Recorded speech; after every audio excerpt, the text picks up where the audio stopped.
નમસ્કાર દર્શક મિત્રો, તમે જોઈ રહ્યા છો અમદાવાદ હેડલાઇન ન્યૂઝ. હું છું હેમાલી શાહ.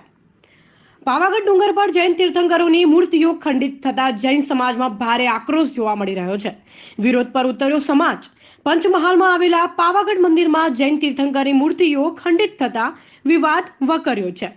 મળતી માહિતી મુજબ પાવાગઢ મંદિરમાં વર્ષોથી પગથિયાની બાજુમાં લાગેલી જૈન તીર્થંકરોની મૂર્તિઓ વિકાસના નામે તોડીને ફેંકી દેતા હોબાળો મચી ગયો છે. અમારી માંગણી હતી એ લાગણી અને માંગણી બંનેને ઠુકરાવવામાં આવી છે અને એનાથી અમારી આસ્થા ઉપર ઘણો પ્રહાર થયો છે. જે બન્યું એનો સખત આઘાત છે.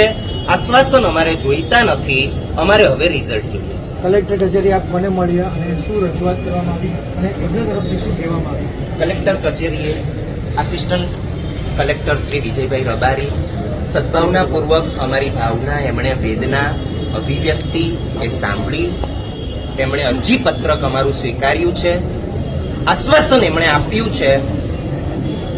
બહુ વેદના સાથે મારે કહેવું પડ્યું છે કે મારે આશ્વાસન નથી જોઈતું, મારે રિઝલ્ટ જોઈએ છે. હજી પાલીતાણાના આંસુ અમારા સુકાયા નથી. અમે લાખ ભેગા થયા, 1.5 લાખ ભેગા થયા.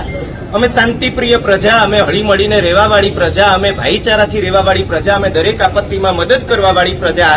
અમારે કોઈ લાભ નથી જોઈતા, બેનિફિટ નથી જોઈતા, સબસિડી નથી જોઈતી, અમારે ન્યાય જોઈએ છે. અને અમને ન્યાય ના મળે, અમને અમારા તીર્થોની, અમારા વારસાની સલામતી સુદ્ધા અમને ના મળે અને રોજે રોજ અમારે કંઈક ને કંઈક આવા બનાવો બને છે. મુદ્દો માત્ર પાવાગઢનો નથી, પાવાગઢનો તાજો મુદ્દો છે. અમારી પાસે આવા પુષ્કળ મુદ્દા છે અને દરેક મુદ્દા માટે વર્ષોથી અમે લડી રહ્યા છીએ, અમે રડી રહ્યા છીએ, અમે વિનંતી કરી રહ્યા છીએ, અમે અરજીઓ આપી રહ્યા છે. અમને આશ્વાસનથી વધારે લગભગ કંઈ મળતું નથી. હવે અમને રિઝલ્ટ છે. હવે પછી શું? હવે પછી શું? મારી ઈચ્છા આવી છે. હવે પછી શું એ મને ખબર નથી, પણ હવે જો રિઝલ્ટ નથી આવતું ત્યાં સુધી મારે અહીંયાથી ખસવું નથી. સગો દીકરો કોઈનો ઓફ થઈ ગયો હોય એના કરતા વધારે વેદના અત્યારે અમારા અંતરમાં છે. ગૃહમંત્રીશ્રીને રજૂઆત થયેલી છે. તેઓશ્રી પણ અત્યારે પગલાં લઈ રહ્યા છે એવું તેઓએ સંઘના અગ્રણીઓને હાલત જણાવ્યું છે. ગોધરા, હાલોલ વગેરે સ્થળોએ પણ ચક્રો ગતિમાન થઈ ગયા છે.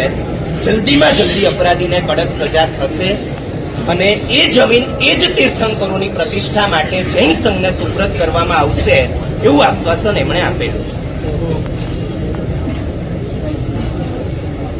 અમારે અભિમાન નથી કરવું, અમારે ઢોલ નથી પીટવો કે અમે તકતીઓ નથી મૂકતા. અમે સ્કૂલો બનાવીએ છીએ, હોસ્પિટલો બનાવીએ છીએ, પ્યાઉઓ બનાવીએ છીએ, ધાબળા વિતરણ કરીએ છીએ, ખીચડી ખવડાવીએ છીએ. અહીંયા એક સંસ્થા પણ પાર્શ્વનાથ ભગવાન ચેરિટેબલ ટ્રસ્ટ છે, રોજના હજારોનું પેટ ભરે, કોઈના જ જાતના પેટ. અમને તો મહાવીર સ્વામી ભગવાને એ શીખવાડ્યું કે આખી દુનિયા તમારો પરિવાર છે. એ સંસ્કારોની પરંપરા, કરુણાની પરંપરા, ભાઈચારાની પરંપરા, પ્રેમની પરંપરા એ લઈને અમે ચાલીએ છીએ. અમારે કોઈ લાભ નથી જોઈતા. દુનિયાની અંદર એક દાખલો તમે એવો બતાવો અમે કોઈના સ્થાન ઉપર અતિક્રમણ કર્યું. સ્વામીજી, હવેની શું રણનીતિ રહેશે? કઈ રીતે તમે આ જે ઘટના બની પુનરાવર્તન ના થાય તે માટેના પ્રયાસો હાથ ધરશો? અમારો પ્રયાસ એટલો છે, તમે રણનીતિ શબ્દ